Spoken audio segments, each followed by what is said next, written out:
Welcome back to another episode of Things I'll Take It From Here, the podcast where we deep dive into shows, movies, and books that made us feel something, whether it's rage, sadness, or pure shock. Today's Twilight Astrology special is all about Bella Swan. We're looking at how she goes from meeting Edward to playing vampire baseball in a thunderstorm within a week, I might add, to cliff diving just to hallucinate a boy she's only known for 8 months. We'll break down her human birth chart and her vampire rebirth chart and ask the real question: did the stars make Bella unhinged? And of course, I'm joined by our resident astrologer, Kat, to help us figure it all out. So let's get into Bella. Bella Swan was born in Forks, but grew up mostly in Phoenix. She was quiet, awkward, and bookish, and she doesn't see herself as special or even interesting, but there's something simmering under the surface. She's drawn to danger, she finds meaning in chaos, and from the second she meets Edward, she's all in. Not just on him, but on everything that comes with him. And honestly, the timeline is wild. Bella goes from meeting Edward to playing vampire baseball in about 2 months. And just a few months later, she's cliff diving and riding motorcycles without a license, all to hallucinate a boy she's only known for 8 months. She really made Edward the center of her universe. What makes Bella different from the average YA protagonist is that she never tries to pull Edward into her world. She wants to disappear into his. She doesn't just fall in love with the vampire, she falls in love with the idea of becoming one. Her entire story is about shedding her human identity because she believes she's only worthy of love and power if she stops being herself, which is a huge red flag and speaks to how little she values herself in her life. Then Bella dies, giving birth to her daughter, and she's turned into a vampire by Edward. And when she wakes up, it's her 19th birthday, the same day she was born as a human. It feels like a rebirth, not just physically, but also spiritually. I guess she and Renesmee have more in common than just genetics, and Jacob, they also share the same birthday month. For Bella's chart, we will be using her confirmed human birthday, which is September 13th, 1987, and her vampire rebirth day, which is the same day but in 2006. So Bella's before and after charts were so fascinating to me before I even pulled them because, like you said, Bella was born and transitioned into a vampire on the same day as her solar return, aka her birthday. So same day solar return transition is crazy on the same date and in the same location too. I was really eager to dive into her charts to see what would shift and what would stay the same. So for starters, Bella's original birth chart reveals that she has a Virgo stellium. We talked about stelliums in our last episode, which is when someone has multiple planets in the same sign. And in Bella's case, it is her Sun, Mercury, and Venus in Virgo. Having multiple planets in the same sign or having a stellium means the energy of the zodiac sign is intensified because it has so much planetary influence. Kind of like the cosmic equivalent of putting all of your eggs in one basket. It creates a huge concentration of that sign's energy into that person's personality. So that sign's personality traits would then get super strong or amplified. Right. Since Venus and Mars are personal planets, their impact hits closest to home and show up through different aspects of our personalities and expression, especially with the sun, which represents how we identify with ourselves. Venus represents our preferences, values, comfort zone, and how we relate to love. And Mars is our driving force, motivation, and passion. This stellium highlights Bella's Virgo influence and really emphasizes her anxious personality style and sets the stage to portray the classic archetype of Virgo, the virgin. She's prudish, innocent, socially impaired, and a virgin, both sexually and in a wannabe vampire kind of way, but overall pure. These are the traits that show up in Edward's rebirth Virgo placements, especially his Venus Virgo, that definitely creates his fatal attraction to Bella. Meaning Edward's chart basically has "I'm obsessed with this awkward, anxious virgin girl" written all over it. Yeah, pretty much something like that. I was really interested to look into Bella's fire placements as well in her chart because if you've seen Twilight or you've watched the saga, you know that she's prone to impulsivity and spontaneity spontaneity at times to really shake off her mundane existence. What I found was her Jupiter in Aries retrograde and North Node in Aries, which definitely indicates the impulsivity because Aries is our first sign of the zodiac, our cardinal fire sign, which brings an initiative of igniting sparks into action, which shows up through impulse and spontaneity. This shows up as acting first, thinking never. With Jupiter retrograde, that impulse can feel bottled up and explode in sudden dramatic moments. So that's why she was jumping off cliffs and riding motorcycles without a license. Exactly, exactly. And what's even more interesting about Bella's fire placements is her Lilith Leo, which really involves Bella blocking herself from being in the spotlight or to be seen, which fits for vampires because they really only like to come out at night and don't want to be seen for what they truly are. So she already likes to keep a nonchalant loner attitude even before she becomes a vampire. But deep down, she craves attention, which is why we see her throwing herself off cliffs and putting herself in danger because she's needing to call attention to herself in some way. So basically, if her Jupiter retrograde wasn't suppressing that Aries spark and her Lilith energy wasn't blocking her Leo shine, she might feel comfortable being seen without having to cause a scene. It's like she's subconsciously saying, see me, but without outright asking for attention. This is where it starts to get really interesting because Bella is originally a Gemini moon. If we remember Edward's Gemini placements,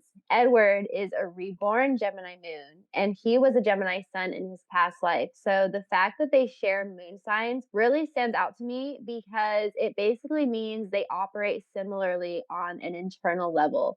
So it definitely makes sense for them to see each other in ways others don't and be able to read between the lines. Our moon sign represents our internal realm, emotions, and intuition. So basically, who we are when we're by ourselves at home in private. I get really excited when I look at these placements in both of Bella and Edward's charts. And I'm even more excited to break down their relationship in the next episode.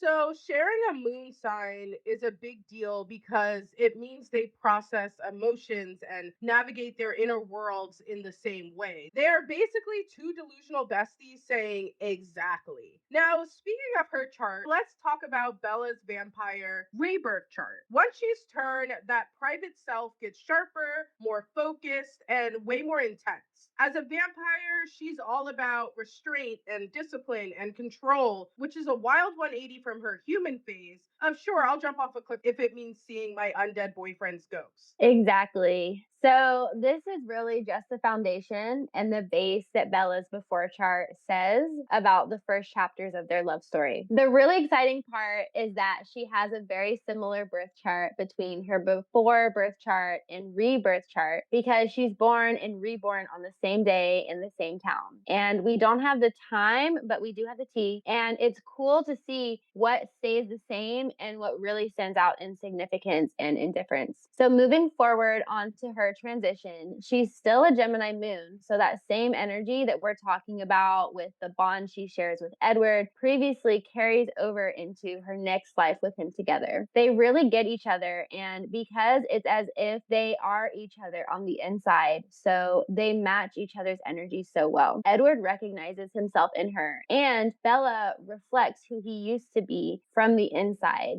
So there's resonance, relatability, compassion, and empathy. It almost goes without saying, especially when it comes back to the mind reading, it doesn't really matter that he can't read her mind because they are already still on the same page by sharing the Gemini moon. Bella shares the same personal planets, her sun, moon, Mercury, and Venus, as she did before. So not much changes from her personality wise. She just has certain transformations. These transformations are really wild from the Scorpio energy that shows up between Edward and Bella. I keep wanting to call them Bedward. The Scorpio energy, again, is that underbelly, that dark side, the taboos of life that are uncomfortable and don't want to be explored because it all lives in the eighth house, which is death and sex and rebirth, and what needs to be healed to be transformed. So, with Edward's Mars in Scorpio that we finished off with in the last episode, his driving force is this energy, and Bella's Jupiter in Scorpio is her source of expansion, especially after she's made her transition because of the representation that Scorpio has with transformation and rebirth,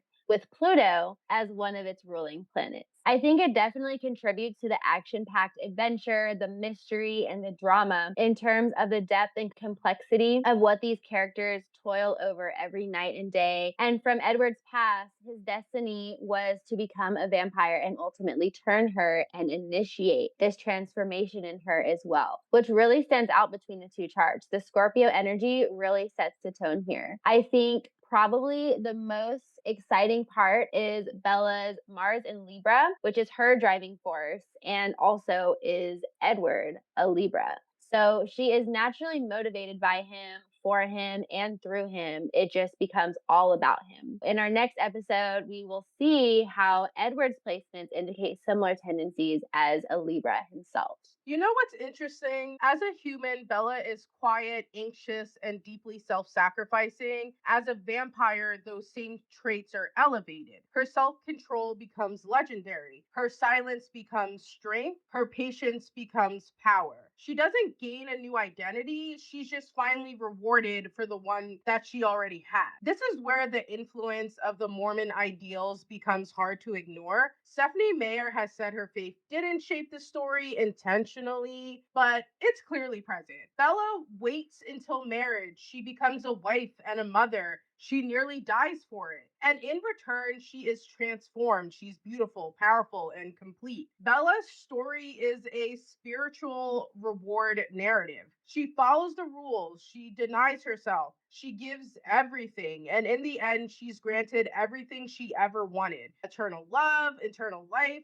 a perfect child, a perfect family. It isn't just a romance, it's doctrine wrapped in sparkly vampire fantasy. And once you see that, it changes the entire way the story reads. Can you see that, Kat? Yeah, absolutely. Especially when we first started these episodes, I couldn't ignore it after you brought it to my attention. It's like you can't unsee it. And it just makes me reflect back to my middle school years of, what is this propaganda that they're feeding us? Is it Yeah. teenage drama, or are they trying to convert us into something else? I know we were reading Mormon. What is it? Is it Wattpad? What Wetpad? What is What? it? I don't What know. is What is it? you know, like the website where people have like the fan fiction? Okay. I think it's Okay. like Wattpad or Wetpad, but Twilight is giving that, but Mormon fantasy. Right. Yeah, I totally see. You can't ignore it, especially when you bring the astrology in and all of that Virgo energy and keeping yourself pure, waiting until marriage and all of this energy. It's like you said, it's really hard to ignore. Well, thank you so much for coming on the pod today. I really love how you can make astrology easy to understand. For anyone who wants to dive deeper, Kat just launched her Zodiac starter kits on Patreon. They're perfect for beginners and cover each sign's ruling planet, house, and even the shine and shades sides of every sign. One of my shines is caring, and one of my shades is resentful, which basically means I'm Mother Teresa with a grudge, so don't mess with me. These kits will be rolling out over the next year. Is that correct, Kat? They're rolling out over the next year? Yes, I just released the signs of the summer, Cancer, Leo, and Virgo. And then Libra will be dropping next month in September, and then so on for the next year. So you can collect them all and build your own astrograph, which is basically like your personal zodiac map. You can find them on Cat Moon's Valley Astrology Patreon shop. And don't forget to use the code BIG3, all letters capitalized, for a discount. Thank you so much for listening. Be sure to leave a review, like, and share with your friend who also wants to know why Bella is chaotic. And if you haven't already, go check out Edward Cullen's birth chart. Then stay tuned for our next episode where we dive into what the stars and planets have to say about Edward and Bella's relationship, plus more Twilight character birth chart deep dives. Bye, everyone. Bye.